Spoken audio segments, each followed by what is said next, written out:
Hello, my dear students of 9th Standard English Medium, and once again I welcome you back to my online classes of social science. And we are going to discuss the last part of our ongoing chapter, which is chapter number 3. As you can see over here, movement towards a new world, जिसमें हमें chapter का आखिरी topic जो है organs of United Nations वो हमें पढ़ना है। हमने प्रीवियसली देखा था कि सेकेंड वर्ल्ड वॉर खत्म होने के बाद एक बहुत ही नोबल पर्पस के साथ एक वैश्विक संस्था की स्थापना हुई थी जिसका नाम है यूनाइटेड नेशंस, जो अभी भी बहुत एक्टिव है। ठीक है, तो बहुत बड़े पैमाने पर ये ऑर्गेनाइजेशन का एस्टैब्लिशमेंट हुआ था 1945 में, और हम ये कह सकते हैं लिटरली कि यूनाइटेड नेशंस की इफेक्टिवनेस की वजह से और विश्व के सारे देशों की समझदारी की वजह से अभी तक थर्ड वर्ल्ड वॉर नहीं हो पाया है। लेकिन उसका एक इंट्रोडक्शन जैसा हमने डिस्कस किया था, उसके बाद थोड़ा सा डीप में हमें पढ़ना है इस लेक्चर में, और वो टॉपिक का नाम है organs of United nation. Page number 20 से हमें पढ़ना है। तो यूनाइटेड नेशंस की अलग अलग कौन सी ब्रांचेस हैं, तो वो यहाँ पे ऑलरेडी मैंने लिखा हुआ है बोर्ड के ऊपर। First one is general assembly, okay, and then the second one is security council, and the third one is economic and social council, fourth one is trusteeship council, okay, जो fifth है वो है international court of justice, और sixth one is secretariat. So these are the kind of names of the different organs of the United Nations which we are going to study one by one, okay. तो सबसे पहला है general assembly, which is the biggest organ of United Nation. Okay, the biggest organ of the United Nation is the General Assembly. It includes the representatives of the member nations. जितने भी United Nation के members हैं, उनके प्रतिनिधि इस general assembly में शामिल होते हैं। ठीक है, और असेंबली, उसका असेंबली हॉल जो है उसका रियल पिक्चर आप देख सकते हो नीचे फिगर 3.5 में, जिसमें उसकी लेटेस्ट इमेज है। द जनरल असेंबली हॉल बहुत ही बढ़िया तरीके से बनाया हुआ जनरल असेंबली का हॉल है। ठीक है, every nation can send maximum 5 representatives to this. General assembly में जब भी जनरल असेंबली की मीटिंग होती है तो हर एक कंट्री अपने 5 मेंबर्स, मैक्सिमम 5 मेंबर्स भेज सकता है। ठीक है, during the election only 1 vote of each country is counted. General assembly का जो प्रेसिडेंट की इलेक्शन होती है तो हर एक कंट्री का सिर्फ 1 वोट काउंट होता है। हर कोई भी एक कंट्री 1 वोट दे सकता है, कहने का मतलब। ओके, और क्या होता है काम वहां पे जनरल असेंबली में, तो उसका 1, 2 ऐसे करके यहाँ पे दिया गया है। Number 1, it can discuss, advise, suggest or recommend on any matter related to international relation. Okay, वैश्विक संबंधों के मैटर में, या तो फिर कोई भी 2 देशों के मैटर में जो प्रॉब्लम्स होते हैं उसकी चर्चा होती है। जहां पे जरूरी पड़ता है वहां पे वो लोग एडवाइस भी देते हैं कि अपनी समस्या को सॉल्व करने के लिए आपको ऐसा करना चाहिए। सजेशंस या एडवाइस वहां पे दी जाती है, रेकमेंडेशन भी दिया जाता है। खास तौर पे इंटरनेशनल रिलेशनशिप्स के बारे में यहाँ पे चर्चा होती है।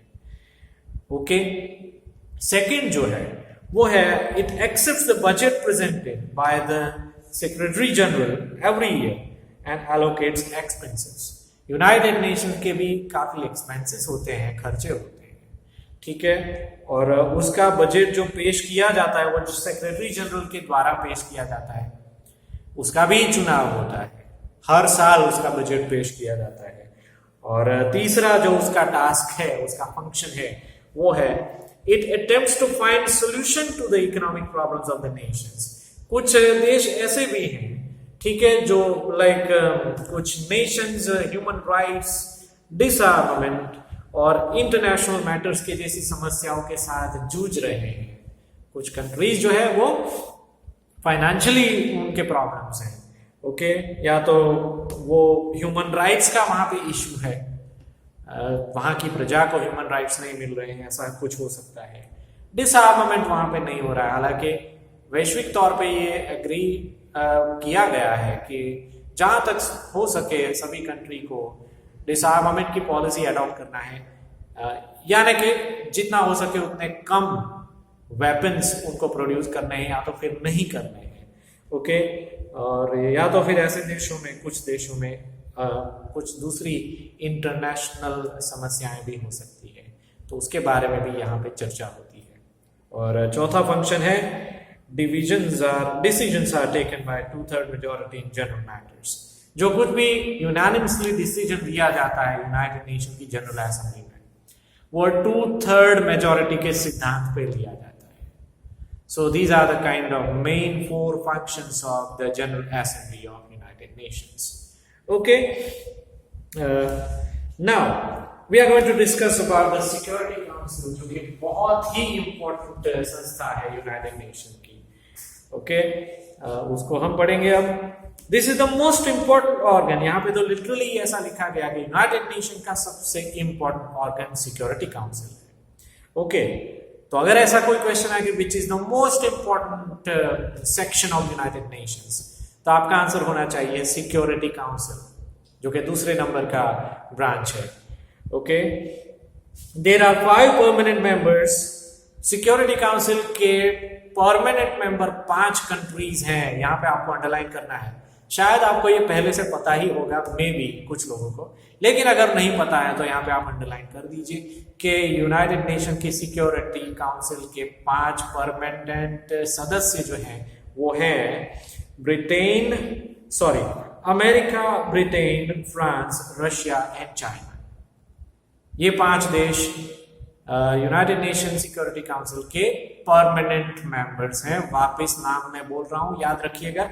अमेरिका यानी कि यूएस, ब्रिटेन, फ्रांस, रशिया और चाइना। ठीक है, आगे बढ़ते हैं। Other 10 countries are not permanent members.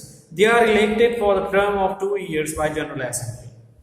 दूसरे 10 कंट्री का एक ग्रुप होता है जो कि हर 2 साल में उनको उस 10 कंट्रीज में स्थान मिलता है चुनाव के द्वारा। ओके, जनरल असेंबली में जो चुनाव होता है उसके बदौलत उनको 2 साल के लिए मेंबरशिप दिया जाता है 10 कंट्रीज को। Okay, this council enjoys tremendous power in order to maintain international peace and security. विश्व में शांति बनाए रखने के लिए ये जो ऑर्गन है उनके पास बहुत सारी सत्ताएं होती है। तो विश्व के जो 5 पावरफुल कंट्रीज हैं उनके हाथ में ये परमानेंट सत्ता है।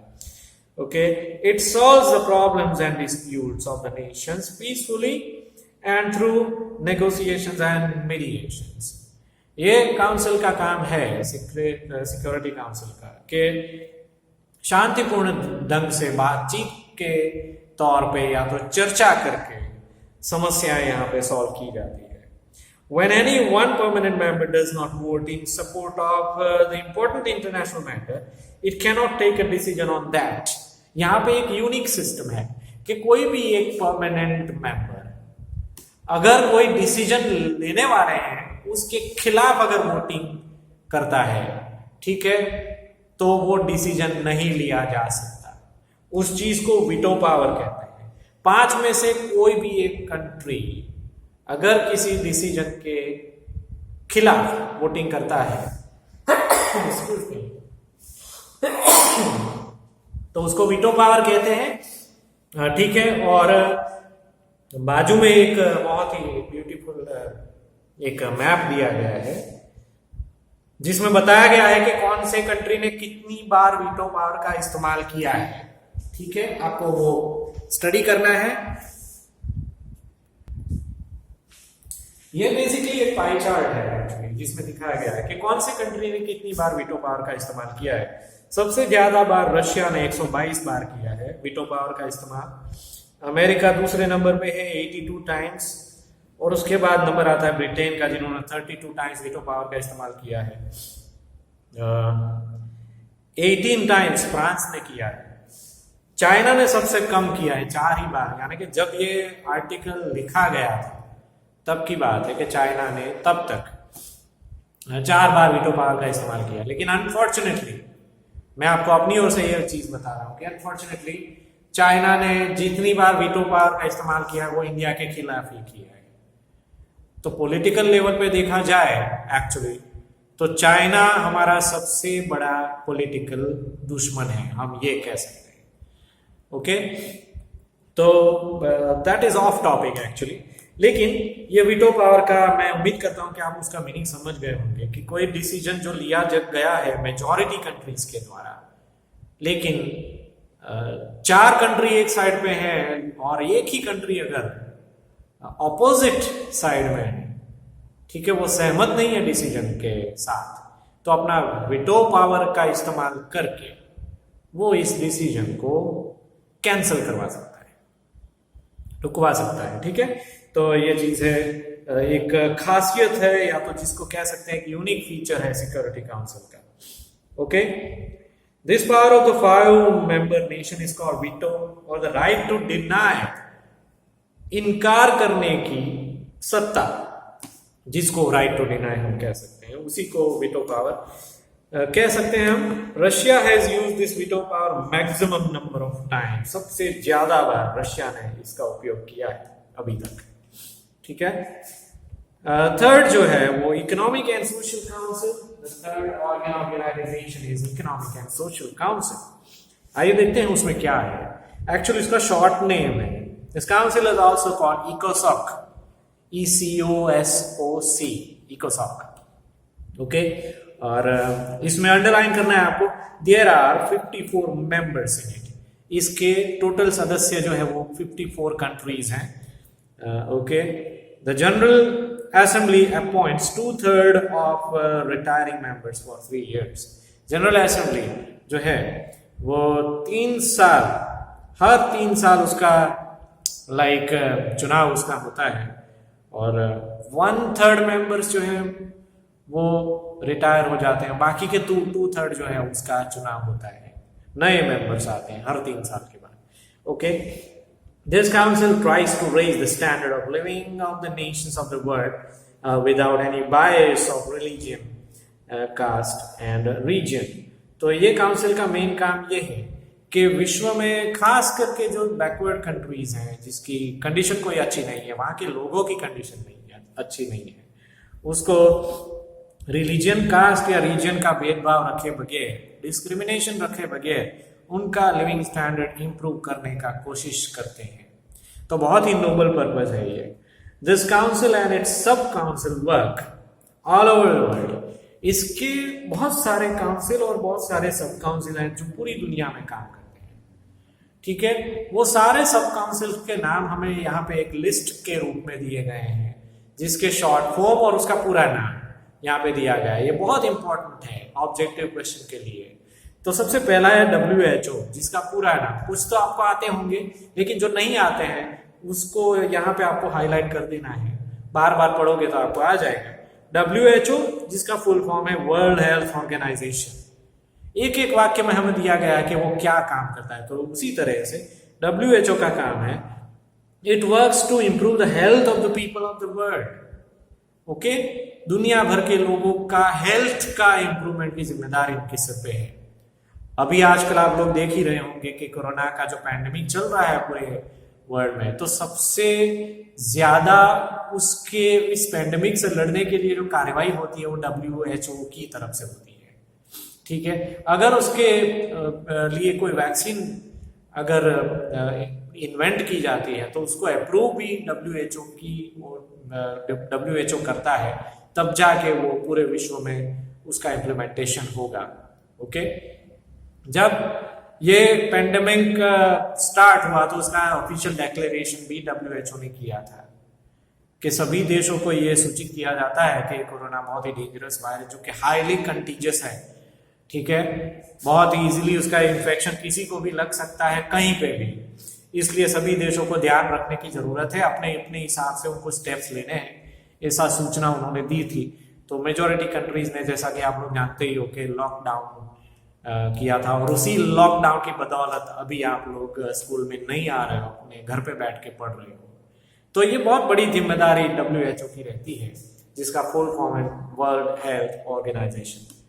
ओके, फिर दूसरा है IMF, जिसका फुल फॉर्म है international monetary fund. Monetary means something, anything that is related to money is known as monetary.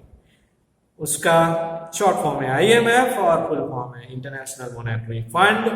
It works to establish financial stability. Okay, एक फाइनेंशियल कंपनी हम इसको कह सकते हैं, जो फाइनेंशियल स्टेबिलिटी लाने की कोशिश करता है विश्व में। जो कंट्रीज फाइनेंशियल समस्या से अगर जूझ रहे हैं वो, तो उनको फाइनेंशियल हेल्प करने का जिम्मेदारी भी उनका होता है।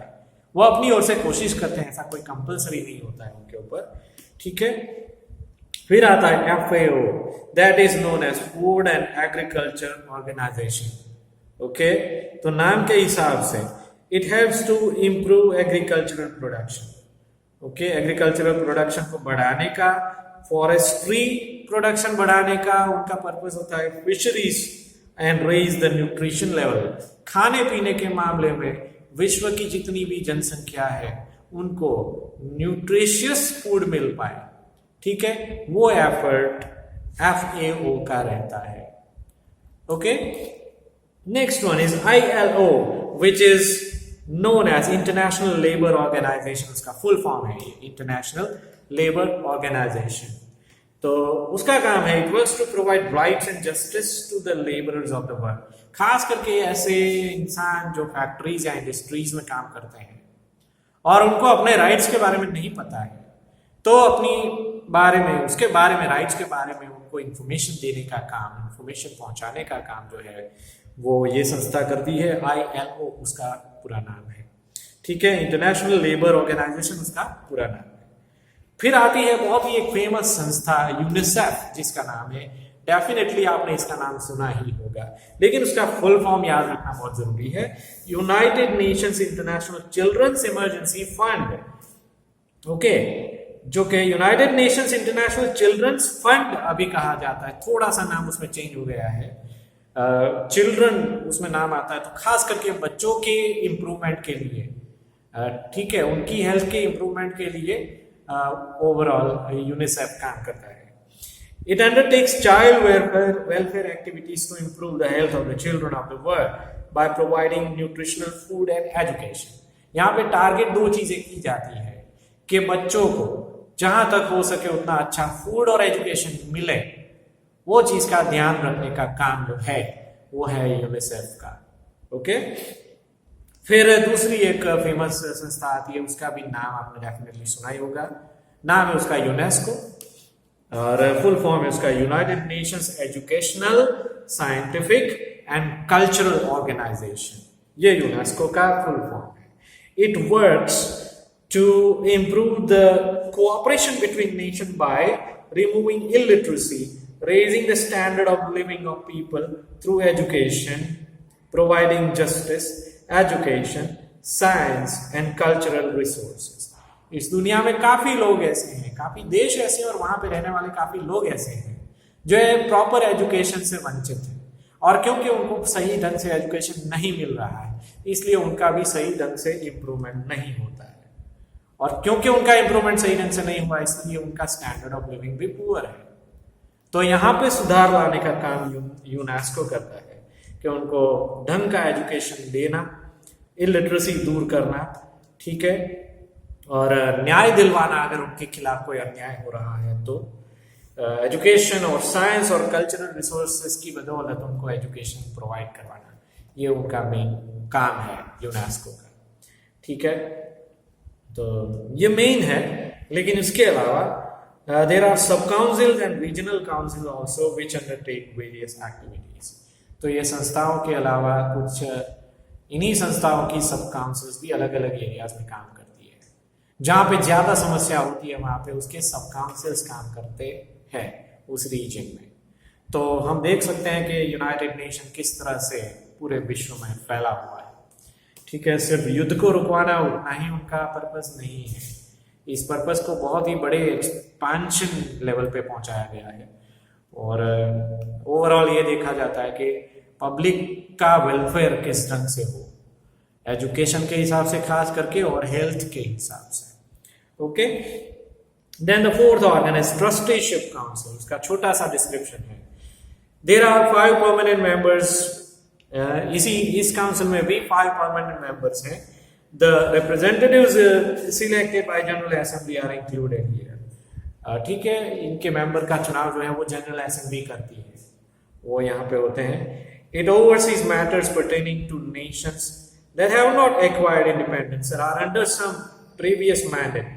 Also nations defeated in the Second World War, as well as the socio-economic and political development. कुछ ऐसे देश हैं जो अभी भी फॉरेन रूल के अंदर में है. हालांकि ऐसे देशों की संख्या बहुत कम है, या तो फिर वहां पे कोई मिस रूल चल रहा है, सही ढंग का रूल नहीं है. ठीक है, या तो फिर पुरानी सिस्टम से वहां पे रूल चल रहा है, कोई ढंग की गवर्नमेंट वहां पे नहीं है.